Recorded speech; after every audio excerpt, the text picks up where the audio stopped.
வாங்க கொத்தமல்லி சட்னி எப்படி செய்யுதுன்னு பார்க்கலாமுங்க. ஒரு பாத்திரத்தில் கொஞ்சம் கருவேப்பிலை, வரமிளகாய் எல்லாம் பொன்னிறமாக வறுத்து ஒரு மிக்ஸி ஜாரில் அப்படியே ட்ரான்ஸ்ஃபர் பண்ணி வச்சுக்கணுங்க. நான் 6 மிளகாய் எடுத்திருக்கேங்க, 6-7 மிளகாய். இது காரம் கொஞ்சம் கம்மியாக இருக்குங்க. நீங்கள் உங்களுக்கு காரத்திற்கு ஏற்ப நீங்கள் மிளகாய் எடுத்துக்கோங்க. அப்புறம் அதே பாத்திரத்தில் கல்லெண்ணெய் ஊற்றிருக்கேங்க.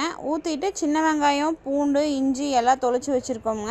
அது இதில் சேர்த்திக்கலாமுங்க. எண்ணெய் காஞ்சதுக்கப்புறங்க சேர்த்திட்டு நல்லா பச்சை வாசம் போகிற அளவுக்கு நல்லா வணக்கி விடணுங்க. பொன்னிறமாக வர அளவுக்கு வணக்கி விடணுங்க.